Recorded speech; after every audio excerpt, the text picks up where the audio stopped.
जय श्री ओम नमः सिद्धेभ्यः। जय श्री महावीराय नमः। जय श्री परम्पराचार्य गुरुवे नमः। जय श्री उमा स्वामी गुरुवे नमः। जय श्री शांति सागर गुरुवे नमः। जय श्री विद्यानंद गुरुवे नमः। मोक्ष मार्गस्य नेतारं भेत्तारं कर्म भूभृतां ज्ञातारं विश्वतत्त्वानां वन्दे तद्गुणलब्धये।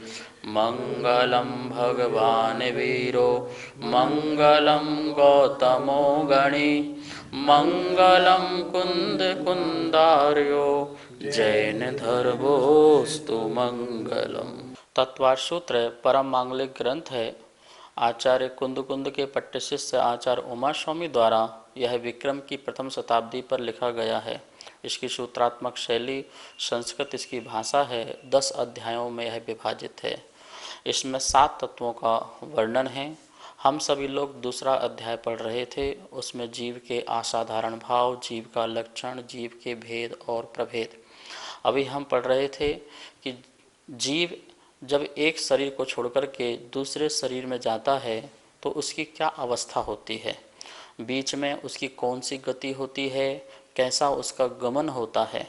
हमने कल देखा था अनुश्रेणी के बारे में कि जीव का जो गमन होता है वह अनुश्रेणी गति में होता है। सूत्र नंबर 26 में इस बात को अपन ने देखा था, अनुश्रेणी गति। संपूर्ण लोकाकाश में यह श्रेणियां बनी होती हैं जिसमें जीव और पुद्गल दोनों ही गमन करते हैं। पुद्गल भी एक समय में अधोलोक के तनुवात वलय से ऊर्ध्वलोक के तनुवात वलय तक एक समय में आकाश की श्रेणी में गमन कर सकता है, एक समय में पहुंच सकता है। और जीव भी एक समय में वह अधोलोक का जो तनुवात वलय है वहाँ से मरण करके वह ऊर्ध्वलोक के तनुवात वलय में जन्म लेना चाहे तो वह एक समय वहाँ भी पहुँच सकता है। इस प्रकार से आकाश में जो श्रेणियाँ बनी होती हैं, आकाश की पंक्तियाँ बनी होती हैं, उसी में ही जीव का गमन होता है। ठीक है ना। कैसे कैसे श्रेणियाँ बनी होती हैं, पूरब से पश्चिम या पश्चिम से पूरब, उत्तर से दक्षिण या दक्षिण से उत्तर, ऊपर से नीचे और नीचे से ऊपर। इस प्रकार से यह लाइन बनी होती है, सीढ़ी बनी होती है।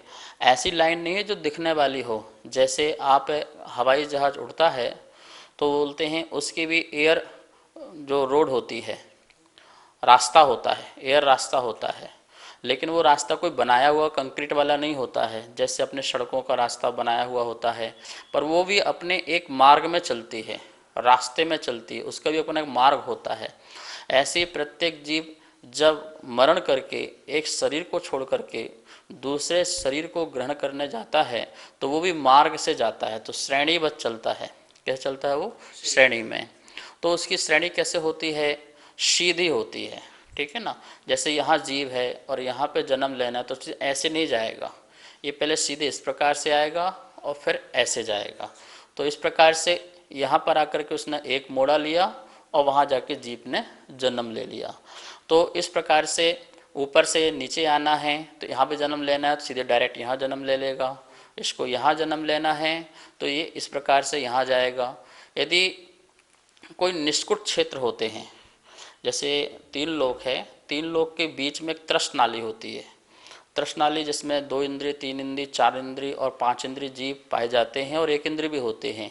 लेकिन त्रस्त नाली के बाहर जो है 1 इंद्रिय जीव भी पाए जाते हैं। तो किसी को त्रस्त नाली के बाहर से आकर के त्रस्त नाली में जन्म लेना है तो वह कैसे आएगा, या त्रस्त नाली के बाहर से मरण करके और फिर आकर के त्रस्त नाली के बाहर में ही उसको जन्म लेना है तो वो कैसे आएगा। तो सारा का सारा वो यह जो बताया गया है कि अनुश्रेणी गति में ही उसका जन्म होगा। ठीक है ना। तो इस बात को अपन को ध्यान रखना है। अभी अपन 3 लोक के नक्शे के अनुसार उसमें अपन चर्चा करेंगे। अभी इस सूत्र को यहीं पर विराम देते हैं। अब जो नेक्स्ट सूत्र है 27वां नंबर का सूत्र है, जो जीव हैं, मुक्त जीव और संसारी जीव, दोनों जीव जो हैं अपना शरीर छोड़ कर के दूसरे जन्म आदि के लिए जाते हैं।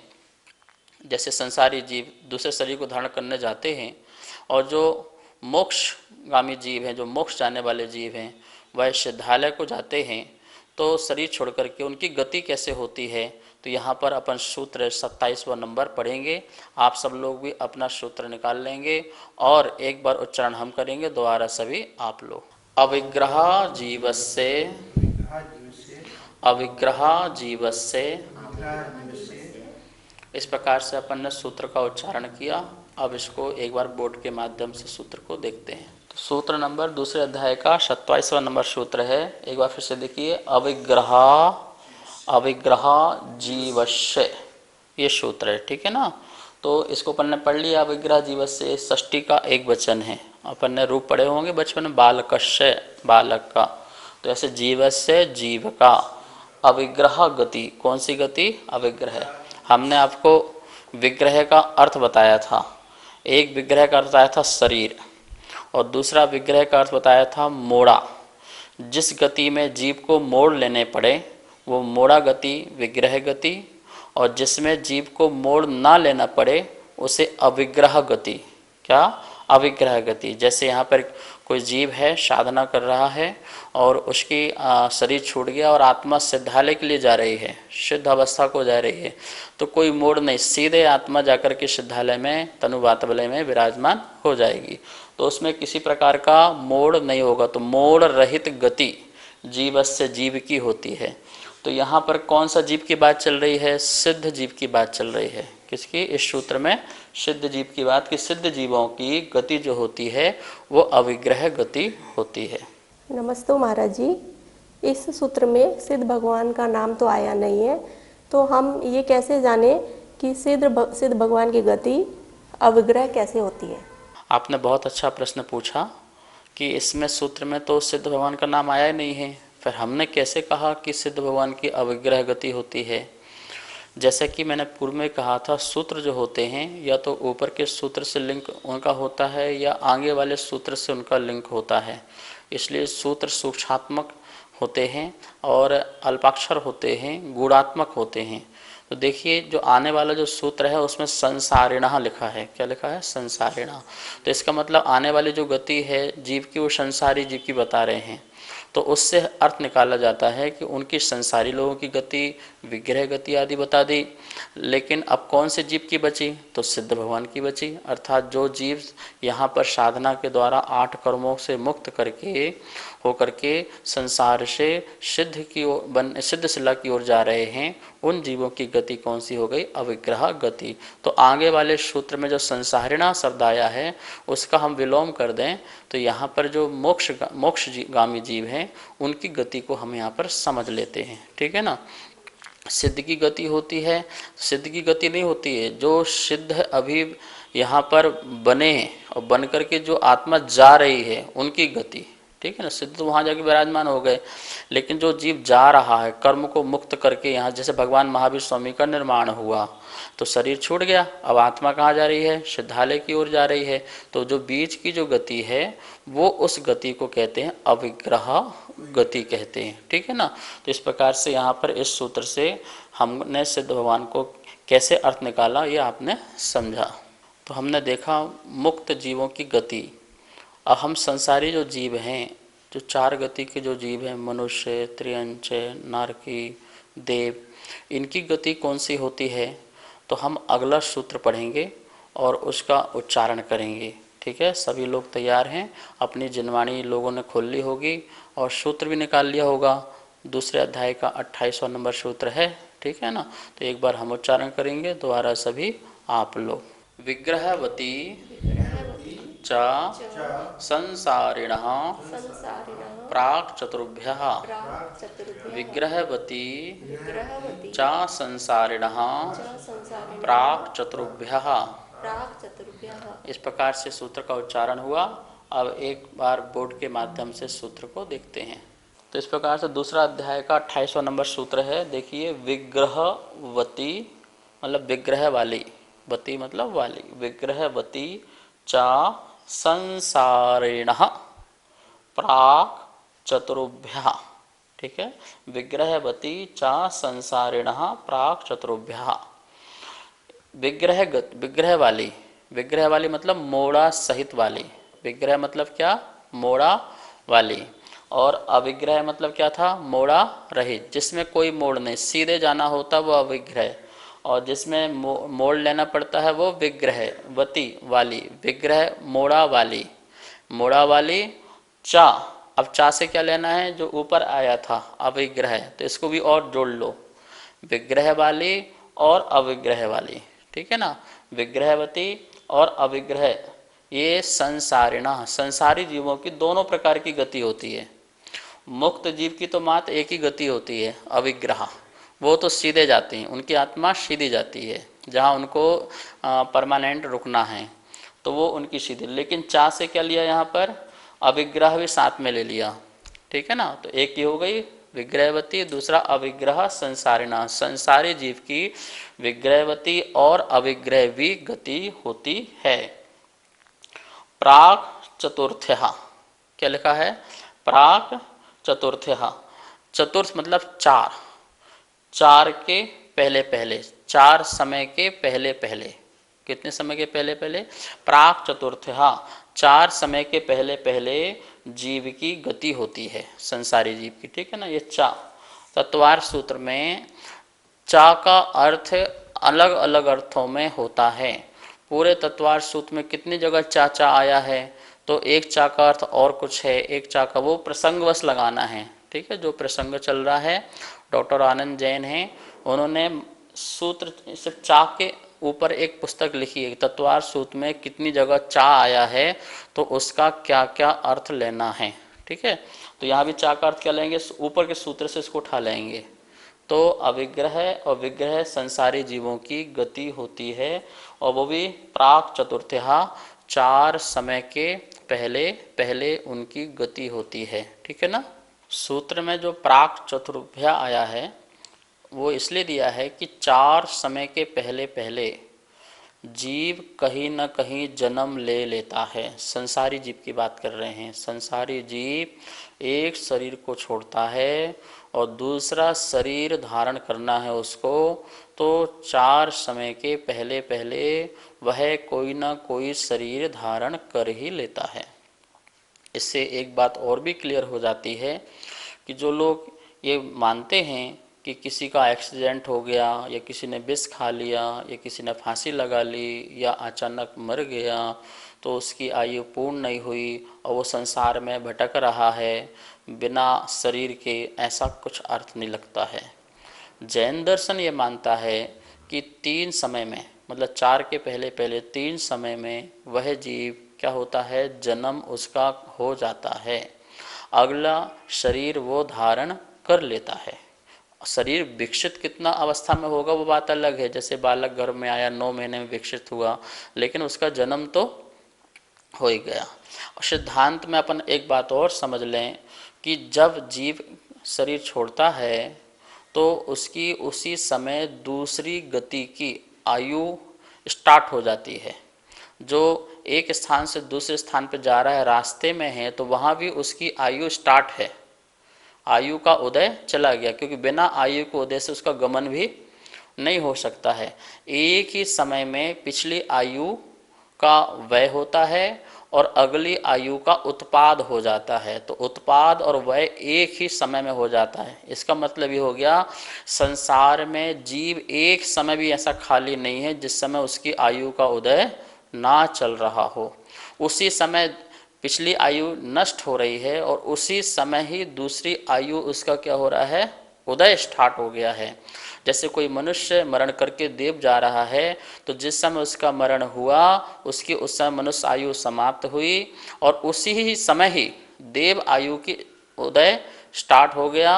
अब वो रास्ते में है तो उसका कौन सी गति का उदय चल रहा है? आयु कर्म में उसका देव आयु का उदय चल रहा है, और वो फिर जाकर के देव गति में जाके जन्म ले लेता है। जिनकी ये मान्यता है, भ्रम जिनके अंदर बैठा हुआ है कि जीव जो है वो भटकता रहता है, अपनी आयु पूरी नहीं की, छोटी अवस्था में चला गया, अकाल मरण हो गया, ऐसा कुछ भी नहीं है। समय समय कितना छोटा होता है, काल की सबसे छोटी इकाई, काल की सबसे छोटी इकाई को समय कहते हैं। जो आप इस सेकंड है ना, इस सेकंड तो बहुत बड़ा हो गया, इसके भी कितने भेद कर लो, प्रभेद कर लो, तो वो छोटा जो समय है।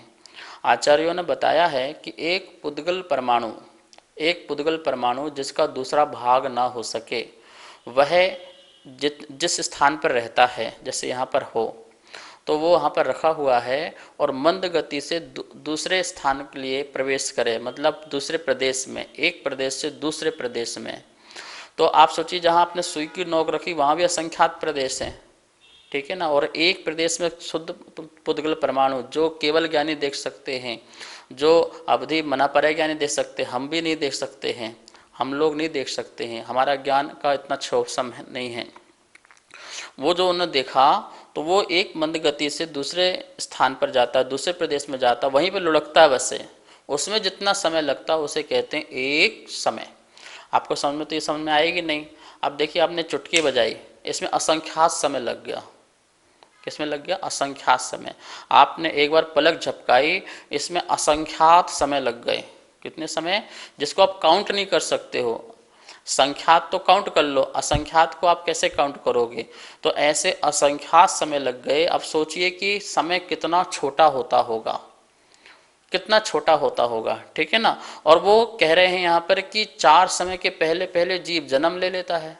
तो सोचिए, आपने यहाँ चुटकी बजाई तो वहाँ जन्म ही हो गया, वो तो बहुत ज़्यादा समय लग गया इसमें। तो जब जब जीव ने जाकर के शरीर योग परमाणु इकट्ठे कर लिए हैं और शरीर वहाँ उसका हो गया है प्राप्त, तो वह संसार में भटक ही नहीं सकता है। तो इसलिए आप लोग अच्छे पक्के से श्रद्धान रखो कि संसार में बिना शरीर के कोई भी आत्मा जो है भटक नहीं सकती है, रह नहीं सकती है। या तो सिद्ध बनो या शरीर सहित रहो, ठीक है ना। तो अपने अंदर से मान्यता इस सूत्र से पढ़ करके भी निकालना है, क्योंकि लोगों के मन में बहुत ये चीज़ भरी होती है, तो फिर वो अनेक प्रकार के उपाय करते रहते हैं। उनके लिए खाना खिलाओ, उनके लिए वस्त्र दो, उनकी आत्मा को शांति मिले। जीव तो इस सूत्र पढ़ने से हमें ये भी पता चल जाएगा कि एक क्षण तो सारे संयोग उसके सामने यहाँ थे, एक क्षण सारे संयोग यहाँ थे। घर भी था, परिवार भी था, धन भी, दौलत, पैसा, संपदा, शरीर, सब कुछ एक क्षण था। और 3 समय के बाद वो सारे के सारे संयोग बदल गए, वो सारे के सारे संयोग छूट गए और उसे याद भी नहीं है।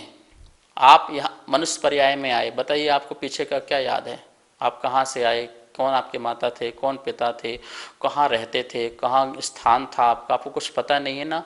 कि आप नरक से आए या देव से आए या त्रिंश पर्याय से आए, पेड़ पौधे पर्याय से आए, किस पर्याय से आए? वहाँ के सारे संयोग का वियोग हो गया और यहाँ पर एक क्षण में नए संयोग मिल गए। तो हमें इससे एक भी ज्ञान मिलता है कि देखिए, जब हम यहाँ से विदा हो जाएंगे तो ये सारे संयोग छूट जाएंगे। इसका मतलब ये संयोग भी हमारे नहीं हैं, एक ज्ञान और आत्मा ही हमारा है। हमें उसकी सुरक्षा करना चाहिए, उसके बारे में ही सोचना चाहिए। इस संसार के आडंबरों के बारे में इतना ध्यान नहीं लगाना चाहिए। मात्र जब तक आयु कर्म है तो उसकी रक्षा सुरक्षा के लिए हम आजीविका का पालन करते हैं, लेकिन अपनी आत्मा का आत्म ध्यान आदि भी हमें करना चाहिए। तो इस प्रकार से यहाँ पर 4 समय लगते हैं। अब वो 4 समय किस प्रकार से लगते हैं तो उसको अपन एक चित्र के माध्यम से देखते हैं। अब आप सभी लोग यहाँ पर स्लाइड में एक चित्र देख रहे होंगे और उसमें पूरा 3 लोक बना हुआ है। सभी लोग 3 लोक के बारे में समझते हैं।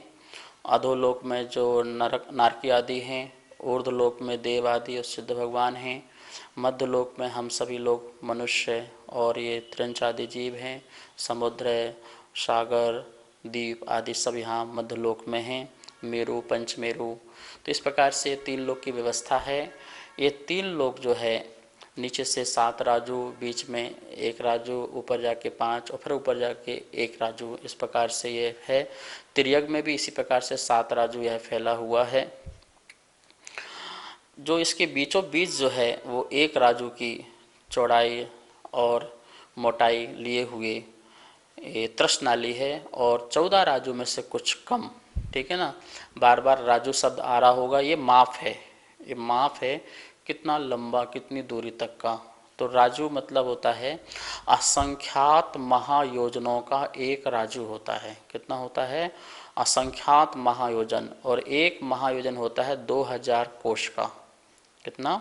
2000 कोश का एक महायोजन होता है और ऐसे असंख्यात महायोजनों का एक राजू होता है।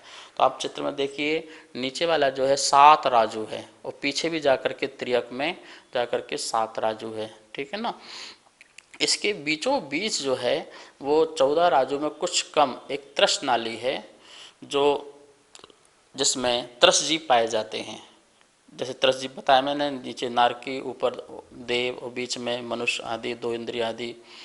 और इसके बाहर भी जीव हैं, उसमें एक इंद्रिय, त्रस नाली में भी एक इंद्रिय जीव तो है ही हैं, बाहर में एक इंद्रिय। इस प्रकार से पूरा 3 लोक जो है जीवों से ठसाठस भरा हुआ है। जीव से और पुद्गल से क्या है, ये भरा हुआ है। ठीक है ना। अब किसी जीव को प्राक चतुर्भ्य जो लिखा हुआ है कि 4 समय के पहले पहले उसे जन्म लेना है, तो उसका कैसे बन सकता है? तो 4 समय वाले का तो त्रस में बनेगा नहीं, त्रस नाली में तो बनेगा नहीं। ठीक है ना, क्योंकि त्रस नाली में ज़्यादा से ज़्यादा 2 मोड़ हो सकते हैं, ज़्यादा से ज़्यादा। तीसरा मोड़ में तो क्या बोलते कि वह जीव जो है चौथे समय में पहुंच जाएगा। तो ज़्यादा से ज़्यादा 2 मोड़ में तो त्रसनाली में कहीं भी आपको जन्म लेना है वो 2 मोड़ बन सकते हैं। लेकिन जो 3 मोड़ हैं, उस 3 मोड़ का कैसे बनता है? तो आप देखिए, त्रसनाली में जो नीचे का स्थान दिया होगा इस प्रकार से, तो ये जो स्थान है इसको निष्कुट क्षेत्र बोलते हैं। क्या बोलते हैं? निष्कुट क्षेत्र। वहाँ कोई जीव हो बिल्कुल बाहर, त्रसनाली के बाहर कोने में कोई जीव हो और वहाँ से जन्म लेकर के उसको ऊपर जा कर के ऊर्ध्वलोक वाले की जो कोना है बाहर त्रसनाली के, वहाँ पर उसे जन्म लेना, उस निष्कुट क्षेत्र में जन्म लेना है। तो कैसे वह लेगा? तो आप देखिए चित्र बना हुआ है, सीधे वह यहाँ से पहले क्या हो रहा है, सीधे जा रहा है, त्रसनाली में आया अंदर, पहले अंदर आया, बाहर से अंदर आया, तो ये हो गया एक, इसमें लगा एक समय। ठीक है ना। फिर इसने एक मोड़ा लिया, सीधा ऊपर गया, तो इसमें एक, इसमें समय लग गया 2 समय। फिर जाके उसने फिर यहाँ पे जन्म लेना है, उसको यहाँ था और जन्म यहाँ लेना है, तो रास्ता तो ये है, एक मोड़ा लिया तो यहाँ पहुँच गया 2 समय। फिर ये तीसरा मोड़ा लिया, ठीक है, डायरेक्ट तो जा नहीं सकता है बीच में, तो तीसरा मोड़ा लिया तो 3 मोड़ा हो गए। ठीक है ना। और फिर चौथे समय में जाकर के उसका क्या हो गया, जन्म हो गया। तो इस प्रकार अपन ने देखा कि 3 मोड़ और 4 समय, तो ये इस प्रकार से यहाँ ऐसी व्यवस्था है। नमस्ते आचार्य श्री। सर, मेरा एक क्वेश्चन है, जब आदमी मरण के बाद एक शरीर से दूसरे शरीर में जाएगा तो कैसे वो बिना शरीर के कैसे जाएगा वो? आपका प्रश्न है कि यह जीव जब शरीर छोड़ता है और दूसरे शरीर को धारण करने जाता है तो बीच में बिना शरीर के कैसे यह जीव जा सकता है?